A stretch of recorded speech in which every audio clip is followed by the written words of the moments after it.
குப்பையா வந்து கிடந்துருது. உள்ள ஒழுங்கா வளர மாட்டேங்கி தண்ணி தொளிச்சு தான் பாக்கேன். தம்பி சேகர் பண்ணிய வேலை காரை கொண்டாந்து புல்லு மேல ஏத்தி நசுக்கி விட்டுறியா.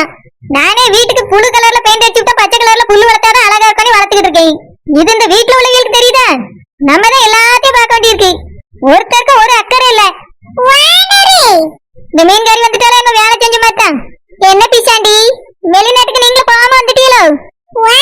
நீங்க வெளிநாட்டுக்கு ஒத்தையில போறீங்களே, உங்களுக்கு எதுவும் ஆயிடக்கூடாதுன்னு உங்களை காப்பாத்துறதுக்காக தான் நாங்களே பணம் செலவு பண்ணிட்டு வந்தோம். நீங்களே போகலன்ற பிறகு நாங்க மட்டும் எப்படி போவாத திரும்ப வந்துட்டோம் வானரி. ஓ அப்படியா? என்னமோ பிசினஸ் பண்ண போறேன் மீன் ஏற்றுமதி இறக்குமதின்னு சொன்னிய பிசாண்டி. அது வந்து வானரி உங்க கூட வர சாக்குல அதையும் பார்த்து பேசிட்டு போலான்னு வந்தேன். என்னது கரண்ட் சாக்கா பிசாண்டி? இல்ல வானரி உங்க கூட வாரமே அப்படி பிசினஸ் டெவலப் பண்ணிரலாமேன்னு நினைச்சேன். ஆனா என்ன செய்ய நீங்க வாரையிலன்னு சொல்லிட்டீங்க. வேற நான் மட்டும் அங்க போய் என்ன பண்ண போறேன்? அத வீட்டுக்கு வந்துட்டேன். அப்படியே சரி நம்ம இப்ப காலையில வந்துட்டீல எதுக்கு பிசாண்டி? வானரி நாளைக்கு என் மாமியார் கிளவிக்கு நினைவு நாள். அதுக்கு ஒண்ணு இல்ல வானரி, எப்பவுமே எதுவும் செஞ்சது கிடையாது. அது செத்ததுல இருந்து அந்த ஊர் பக்கமா நம்ம போனது கிடையாது. நம்மளே கஷ்டப்பட்டுட்டு கிடக்கமே, இதுக்கு எங்க சோறு போடன்னு நான் அதை பத்தி நினைச்சதும் கிடையாது. அப்போ சோறு போடாம அந்த கிளம்பி கொண்டியா? இல்ல வானரி, செத்ததுக்கு பேரவே செத்ததுக்கு வர அதுக்கு சோறு போட்டா என்ன போராட்டி என்ன பியாதி இருப்பா? அது இல்ல வானரி, திடீர்னு நேத்து கனவுல கிளம்பி வந்துட்டு வந்து என்ன சொல்லிச்சு? இத்தனை வருஷம் ஆகுது நான் செத்து ஒரு வாய் சோறு தந்தியான்னு கேட்டுட்டு. செத்ததுக்கு வர எதுக்கு சோறு போடணும்? அது இல்ல வானரி, அப்படியே ஞாபகமா ஒரு 4 பேருக்கு சோறு போட்டா நல்லதுன்னு சொல்லுவாங்க. சரி போடு, அதையே ஏட்டும் சொல்லிட்டு இருக்க. அதுவும் காலையில இப்படி ஒரு செய்தியை கொண்டுட்டு வந்தவங்க. இல்ல வானரி, 4 பிச்சைக்காரனுக்கு சோறு போட்டா நல்லதுன்னு பாக்கேன். போடு, எங்கயாவது பிச்சைக்காரன் சோறு பொங்கி கொண்டு போய் குடு. இல்ல வானரி, என் மாமியார் பத்தியலா கொண்டு போய் குடுக்கிறது நல்லது இல்லையா, வீட்டுக்கு கூட்டிட்டு வந்து தான் குடுக்கலான்னு பாக்கேன். பிச்சைக்காரன் உன் மாமியாரா? வானரி மாமியார் ஞாபகார்த்தமா 4 பிச்சைக்காரவியல வீட்டுக்கு கூப்பிட்டு சாப்பாடு குடுக்கிறது நல்லது வானரி. இந்த காலத்துல வீட்டுக்கு கூப்பிட்டா யார் வந்து சாப்பிடுவா? நீ கொண்டு போய் குடுக்க வேண்டியதானே? கொண்டு போய் குடுக்கிறதுலாம் அவ்வளவு நல்லது இல்ல வானரி, வீட்டுக்கு கூப்பிட்டு தான் சோறு போடணும். போடு, அதே எதுக்கு ஏட்டம் சொல்லிட்டு இருக்க? என்னமோ பல ஐட்டங்கள் செஞ்சு வச்சு விருந்து வைக்க மாட்டான். அது வந்து வானரி பிச்சைக்காரவிய வீட்டுக்கு வந்து சாப்பிடுற மாதிரி 4 பேர் கிடைப்பாங்களான்னு கேட்கலாம்னு தான் வந்தேன். நான் என்ன அவங்க கூட எல்லாம் கான்டாக்ட் வச்சுட்டா இருக்கேன், ஏன்ட்ட வந்து கேட்டுக்கிட்டு இருக்க? இந்த தெருவுக்கு ஒரு பிச்சைக்காரன் வருவான், அவனை மட்டும் தான் எனக்கு தெரியும், வேற யாரையும் தெரியாது. வானரி அந்த அண்ணன் நம்பர் வச்சிருக்கீங்களா? என்னது நம்பரா? நான் எதுக்கு அவன்கிட்ட போய் நம்பர் வாங்க போறேன்? என்ன மீன்காரி கிண்டல் பண்றிய? கிண்டலே கொண்டே யாருக்கு போற பாத்துட்டே இரு. இல்ல வானரி, உங்களுக்கு யாராவது தெரிஞ்சா சொல்லுவீங்களேன்னு நினைச்சுதான் வந்தேன். அப்ப உங்களுக்கு தெரியாதோ? தெரியாது. அம்மா அப்படி என்ன சமைச்சு விருந்து வைக்க போற? வானரி மீன் குழம்பு தான் என் மாமியாருக்கு ரொம்ப பிடிக்கும். பருப்பு கறியில அறவே ஆகாது. அதனால சாம்பார் மருந்துக்கு கூட வைக்க முடியாது. மருந்து கொஞ்சம் யார் வைக்க சொன்னது? விருந்துக்கு வைக்க வேண்டியதானே? உன் மாமியாருக்கு என்ன பிடிக்காது? சாப்பிட வரவங்களுக்குமா பிடிக்காது? வானரி என் மாமியார் நினைச்சு குடுக்கல, அதனால அவியலுக்கு பிடிச்சது தானே கொடுக்க முடியும். சரி மீன் கறி பிடிக்க, வேற என்ன பிடிக்கும்? வேற பொரி உருண்டையும் பொரி கடலையும் பிடிக்கும். ஓ வேற? பேரவே என் மாமியார் வெத்தலை பாக்கு போடுவாங்க. இதுதான் விருந்து. பொரி உருண்டையா புண்ணாக்கு உருண்டையா? உன் வீட்டு மீன் கறி சாப்பிட யார் வீடு வரைக்கும் வர போற? பொங்கியே எடுத்துட்டு போய் கொடுத்துட்டு வந்துரு. ஐயா 5 பிச்சைக்காரவியல வீட்டுக்கு கூப்பிட்டு தான் சாப்பாடு கொடுக்கணும்னு இருக்கேன். அதெல்லாம் மாத்த முடியாது வானரி. என்னன்னே கொடுத்ததால எனக்கு என்ன? சரி வானரி, நான் கோயில் கிட்ட போய் தர்மம் கேக்குறவி யாராவது இருக்காங்களான்னு பார்த்துட்டு வரேன். நீங்க கண்டிப்பா நாளைக்கு வந்துருங்க. அட பேதி இருப்பா மீன்காரி எங்க இருக்கு கூப்பிட்டு போறா? பிச்சைக்காரவியல கூப்பிட்டு சாப்பாடு போட போறேன்னா என்னையும் கண்டிப்பா வந்துருங்கன்னு சொல்லிட்டு போறா. அப்போ என்னையும் அந்த லிஸ்ட்ல சேர்த்துட்டாளோ? மறுபடியும் நீ வந்து கூட வரட்டும், கொண்டே மண்டையை அறுத்துட்டு விட்டுறியே. Good morning owner. ஆமா மீன்காரக்க உங்களை கண்டிப்பா வந்துருங்கன்னு சொல்லிட்டு போறவ எங்க கூட்டு போறவே? எதிரில தானே வந்தா உன்னை கூப்பிடலையோ? இல்ல ஓனர், ஏதாவது பேசுவானு பார்த்தா வேகமா போறவே, உங்களை மட்டும் கூட்டு போறவ எங்க ஓனர்? மீன்காரி விருந்து வைக்கலாம், சாப்பிடக்கு போமா. அப்படியா? உங்களை கூப்பிட்டுருக்காரு, என்ன கூப்பிடல? சாப்பிடக்கு ஒரு தகுதி வேணுமா வீட்டுல சாப்பிடக்கு? என்ன தகுதி ஓனர்? எனக்கு தான் எல்லா தகுதியும் இருக்கு. கை இருக்கு, வாய் இருக்கு, வயிறு இருக்கு, இது பத்தாதா? அது இருந்தா மட்டும் பத்தா, திருவோடு வேணுமா? திருவோடா? எதுக்கு ஓனர்? இலை கிடைக்கலையாமா? நாச்சமா போச்சு. இப்படியே வீட்டுக்கு போய் தொலைஞ்சிட, உனக்கு போட்டுருவா. ஏன் ஓனர் அப்படி சொல்றிய? மீன்கார காட்டுல சாப்பிட்டா என்ன? அவன் மாமியாருக்கு நினைவு நாளா. மாமியாரு கனவுல வந்து சோறு கேட்டுச்சான். அதனால 4 பிச்சைக்காரி கூப்பிட்டு சோறு போட போறாளாம். அப்போ உங்களை அதுக்கு தான் கூப்பிட்டாங்களா?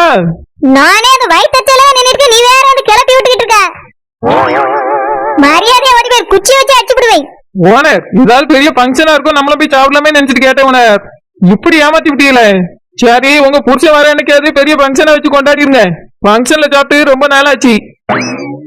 அதுக்கு என் புருஷன் வாரது அவர் கக்கூசு போறதுக்குள்ள நான் விழா எடுக்க முடியுமா? இல்ல ஓனர், இத்தனை வருஷம் கழிச்சு வெளிநாட்டுல இருந்து வராரு. இதுக்கெல்லாம் நீங்க விழா எடுக்கணும் ஓனர். விழா எடுக்க முடியாது, விளக்கு மாத்ததான் எடுக்கணும். அத கையில இருக்க ஓனர். இங்க பாரு, நீ நினைக்க மாதிரி எதுவும் நடக்க போறது இல்ல. என்ன சொல்றீ ஓனர்? உங்க புருஷன் வரமாட்டாரோ? அடச்சி, நானே இப்பதான் அந்த மனுஷன் வாராரே நினைச்சுக்கிட்டு இருக்கேன். நீ என்னடா வரமாட்டான்னு சொல்லி வரவிடாம பண்ணிடுவா போல இருக்க. நான் சொன்னது ஃபங்க்ஷன் நடக்காதுன்னு சொன்னேன். ஆமா, இவ்வளவு காலையில எந்த ஒளிஞ்சு போயிட்டு வர? அது வந்து ஓனர், வாக்கிங் போயிட்டு வரேன். ஆமா, உனக்கு ஒரு பிள்ளை இருக்குல்ல, அதுக்கு எங்க இருந்துட்டு போன? அது உள்ளதான் கிடக்கும் ஓனர், அது பாட்டு கிடக்கும். நான் நம்ம பாட்டுக்கு ஊரை சுத்திட்டு வந்துருவேன். விளங்குற மாதிரி தான். ஆமா, வாக்கிங் போறதுக்கு உன் உடம்புல என்ன இருக்கு? ஓனர், எப்பவுமே சிம்ரன் மாதிரி சிக்கன் இருக்குன்னு புருஷன் சொல்லியிருக்காரு ஓனர். உங்களை மாதிரி எப்பவுமே குண்டாயிடக்கூடாதுன்னு சுட்டி காட்டுறாரு ஓனர். ஒன்னே சிம்ரன் மாதிரி இருக்குன்னு சொன்னது சரி. அவன் எங்க எங்க பத்தி பேசியா? அவனுக்கு இப்படி பியாதி இருக்கு. ஓனர், ஒரு உதாரணத்துக்கு சுட்டி காட்டினார் ஓனர். உதாரணத்துக்கு சொல்லி அளவுக்கு இங்க என்ன இருக்கு? இங்க பார், உதாரணத்துக்கு எதுக்குமே என்னை பத்தி பேசக்கூடாதுன்னு சொல்லி வை. சொன்னான்னு வச்சுக்க, இதுக்கு மேல சண்டைக்கு வந்து விடுவேன். சரி ஓனர், ஒரு உதாரணத்துக்கு சொல்றது தப்பா? நீங்க கொஞ்சம் குண்டா தானே இருக்கிய. என்னது, நான் குண்டா இருக்கேனா? அந்த ரோசா பூ விட நான் குண்டா இருக்கேன். சரோஜா, நான் என்ன அவ்வளவு குண்டாவா இருக்கேன்? ரோசா பக்க நீங்க பக்கம் வந்திய? இப்பதான் வாரி சரோஜா. ஏக்கா, அது வந்து நானும் குழந்தைய சும்மா பேசிட்டு இருந்தோம். சரோஜா, நான் என்ன அவ்வளவு குண்டாவா இருக்கேன் நீ அப்படி சொல்லியா? ஏக்கா, அது வந்து நீங்க அழகா இருக்கீக்கா. கொஞ்சம் பூசின மாதிரி இருக்கிய. என்னை விட கொஞ்சம் பூசின மாதிரி இருக்கீல்ல. அப்படியே சொல்லியா? நான் உன்னை விடவா குண்டா இருக்கேன்? என்ன சொல்லுது இந்த பொம்பளை? இதை விடவா நான் குண்டா இருக்கேன்? இந்த நெட்டச்சு புருஷன் வேற என்ன உதாரணம் காட்டி சொல்லியிருக்கா. என்ன நடக்குங்க? நான் என்ன அப்படியே குண்டாவிட்டேன்? என் புருஷன் வேற வரப்போறாரு, எது சொல்லுவாரோ? சரோஜா, ராசப்பக்க அதுல இந்த நெட்டச்சு தப்பிட்டீல. அவள புருஷனோ நான் குண்டா இருக்கேன்னு சொல்லியிருக்காவே. அதான் என்னை விட ராசப்பக்க கொஞ்சம் குண்டா தானே இருக்காவேன்னு சொல்லியிருந்தேக்கா. வேற ஒண்ணு இல்லக்கா, தப்பா எதுவும் சொல்லல, நீங்களும் தப்பா நினைச்சுக்கிடாதுங்க. சரோஜா அப்ப நான் குண்டா இருக்கணும். ஏக்கா, அது கொஞ்சம் இது வரைக்கும் எனக்கு இது தெரியாம போச்சு சரோஜா. நாளையில இருந்து நானும் வாக்கிங் போலான்னு இருக்கேன் சரோஜா.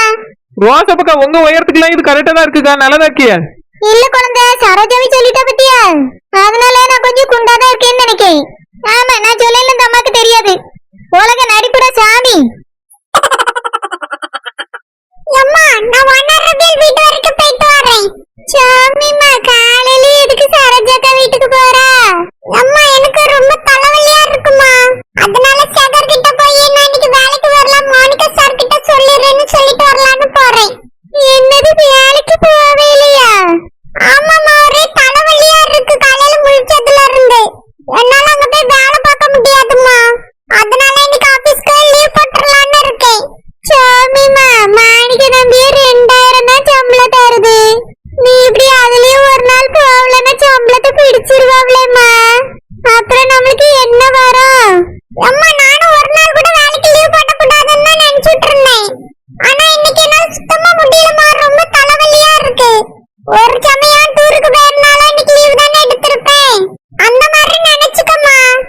அதான் டூருக்கு எங்கேயுமே போகலையேம்மா. தலை வலிச்சு என்ன அங்க கொஞ்ச நேரம் போய் படுத்து கடை. வேலைக்கு போச்சோமி.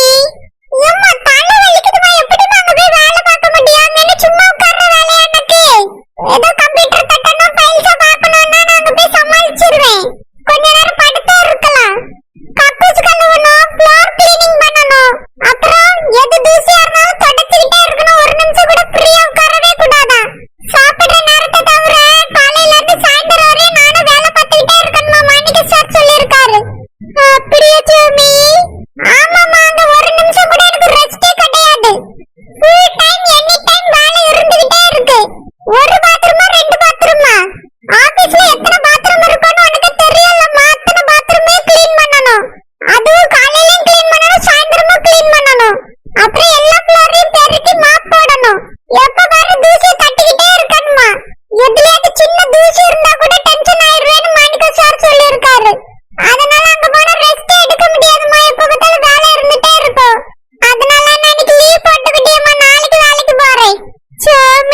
எனக்கு ரொம்ப தலைவலியா இருக்கு சேகர். ஐயோ அப்படியே டேப்லெட் போட்டு சாமி. நான் ஹாஸ்பிடல் கூட்டிட்டு வரட்டுமா? வேண்டாம் சேகர், ரொம்ப டென்ஷன்னால தான் தலைவலி வந்திருக்கு. ரெஸ்ட் எடுத்தா சரியா போய்டும். என்ன டென்ஷன் சாமி? அது வெளிநாட்டுக்கு போலாம் நினைச்சு போக முடியாம போயிட்டல. அதான் அதே நினைச்சு நேத்து ஒழுங்கா தூக்கமே வரல. தலைவலி வந்துட்டு சேகர். இன்னைக்கு கொஞ்ச நேரம் ரெஸ்ட் எடுத்தா சரியாயிடும். அதனால மாணிக்க சார் கிட்ட நான் லீவுன்னு சொல்லிடுறியா? சாமி எதுக்கு லீவ்ல எடுக்கற? அதான் நான் இருக்கேன்ல. நான் போய் இவர்காக கொஞ்சம் வேலை பார்த்து வைக்கிறேன். நீ ஒரு டேப்லெட் போட்டு வேலைக்கு வந்துரு சாமி. சேகர் உனக்கு எதுக்கு கஷ்டம்? நீ மாணிக்க சார் கிட்ட சொல்லிடு. அவரே வேற ஆளை ஏற்பாடு பண்ணிடுவாரு. நீ எந்த வேலையும் செய்ய வேண்டாம் சேகர். இல்ல சாமி அதெல்லாம் எனக்கு ஒரு கஷ்டம் இல்ல. உனக்காக நான் எல்லாத்தையும் க்ளீன் பண்ணி வைக்கிறேன். நீ டேப்லெட் போட்டு கொஞ்ச நேரம் ரெஸ்ட் எடுத்துட்டு ஒரு 2 மணி நேரத்துல வந்துரு. அதுக்கப்புறம் அங்கே வந்து நீ ரெஸ்ட் எடு, நான் வேலையை பார்த்துக்கிறேன். வேண்டாம் சேகர். சாமி உனக்கே கிடைக்கிறது 12,000. அதுலயும் 10,000 அவர் பிடிச்சிரு, 2,000 தான் கிடைக்குது. அதுல எப்படி லீவ் போட்டு கழிச்சு போச்சுன்னா அவருக்கு ஒண்ணுமே கிடைக்காது சாமி. அதுக்கு தான் சொல்றேன், நான் வேலையை பார்க்கறேன், நீ வந்து சும்மா வந்துரு. இல்ல சேகர், சும்மா இருக்கிறத பத்தி எனக்கு ஒரு ப்ராப்ளமும் இல்ல. ஆனா நீ கஷ்டப்பட்டு வேலை செய்யணும்ல, அதான் எனக்கு கஷ்டமா இருக்கு சேகர். கவலைப்படாத சாமி, நான் பாத்துக்கிறேன். ஏலே நீ என்னத்த பாத்துக்கிடுவ? வந்துட்டாவ, இனி ஒண்ணும் பேச முடியாது. எப்படிதான் மூக்கு வேக்கணும். இதுக்கு பேசாம ஆபீஸ்க்கே போயிருக்கலாம். ஏய் குடுமி, என்ன காலையில வந்து நிக்கிறதுக்கு? அது எனக்கு ரொம்ப தலைவலிக்குது. அதுக்கு என் தம்பி என்ன தலைவலி தைலமா தேய்ச்சிட்டு போலான்னு வந்தியா? இல்ல டாக்டர் மாத்திரை வாங்கி போடலான்னு வந்தியா? இங்க பாருங்க, அதுக்கு ஒண்ணும் வரல. எனக்கு ஒரே தலைவலி, வேலைக்கு இன்னைக்கு வர முடியாது. அதனால ஆபீஸ்ல லீவ் சொல்லிரு சேகர்னு சொல்லிட்டு போலான்னு வந்தேன். ஆமா, கக்கூஸ் கல்வி வேலைக்குல என் தம்பி போய் லீவ் சொல்லணும். இங்க பாருங்க, கக்கூஸ் கல்லூர வேலைல இல்ல, ஆபீஸ் வேலை தான் நான் பாக்குறேன். எனக்கு தெரியும் குடுமி, நீ என்ன வேலை பார்க்க நீ? ஏலே இவ வேலைக்கு வரலன்னா நீ தம்பி சொல்லுவியா? ஏன் அவ பான் போட்டு சொல்ல மாட்டாளோ? ஏக்கா ஒரு சின்ன ஹெல்ப் தானே. 2 பேரும் ஒரே ஊர்ல இருந்து தான போறோம். ஏலே ஒரே ஊர்ல இருந்து போறியா? அவ என்ன வேலை பார்க்க, நீ என்ன வேலை பார்க்க? இவ வேலைக்கு இவ லீவ் சொல்ல மாட்டாளோ? இவளுக்காக அங்க போய் ஏதாவது சொன்னான்னு வச்சுக்க, பிச்சு விட பிச்சு. ஏக்கா இதுலலாம் இந்த தப்பு இல்லக்கா, சொல்லலக்கா. சுகர் எனக்காக நீ லீவ் சொல்லிரு சுகர். சாமி அதான் சொன்னல, மாத்திரை போட்டுட்டே நீ வேலைக்கு வா. மத்ததெல்லாம் நான் பாத்துக்கிறேன். மத்தத பாத்துக்கிட்டீன்னா என்னத்தர பாப்பா? இல்லக்கா மாணிக்க நேத்து கொஞ்சம் ரெஸ்ட் கொடுங்கன்னு சொல்லலான்னு பார்த்தேன். அப்ப இவளுக்காக நீ தான் எல்லாம் பண்ணுவியா? அவ பண்ண மாட்டாளா? முட்டா கக்கூசையும் கழுவி கொடுப்பா போல இருக்க. அதுக்கு பேர் தான் காதல். இவளுக்கு புரியுதான்னு பாரு.